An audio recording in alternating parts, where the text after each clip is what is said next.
क्यों? सुन, आज मैं तुझे ले चलता हूँ 2000 साल पीछे, जब गंगा की लहरें अभी भी लाशें गिनती थी और पाटलिपुत्रा के महल में लाल पत्थर की दीवारें खून की तरह चमकती थी। जन्म अशोक का नाम पहले अशोक ही नहीं था।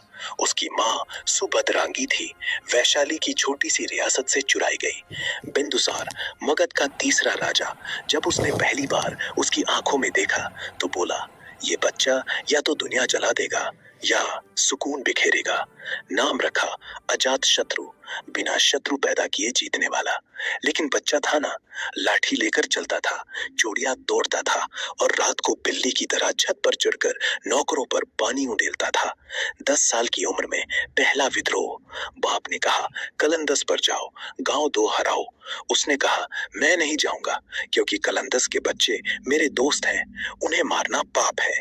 बिंदुसार ने मुक्का मारा। अशोक ने नहीं, रोया, सिर्फ आंखों से चमक निकाली।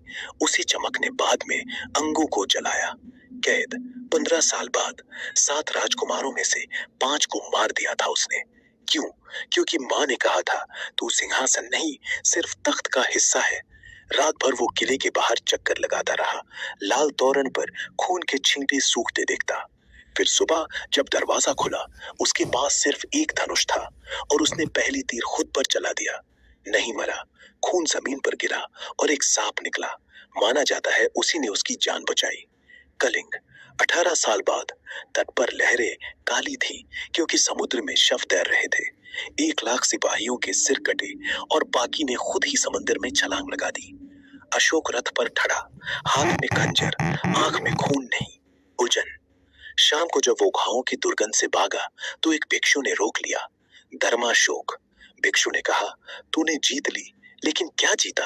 अशोक ने हंसने की कोशिश की, हंसी नहीं निकली, सिर्फ खांसी। उसी रात वो सोचता रहा, क्या राजा होना मतलब सब मारना है? स्तूप, सालों बाद सांप के जख्म ठीक हो चुके थे, पर दिल नहीं।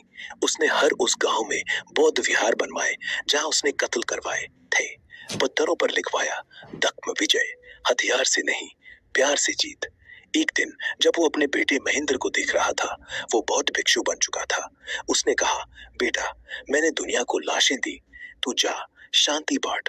महेंद्र गया, श्रीलंका तक पहुंचा और अशोक का नाम अमर कर दिया, बिना एक और बूंद खून बहाए।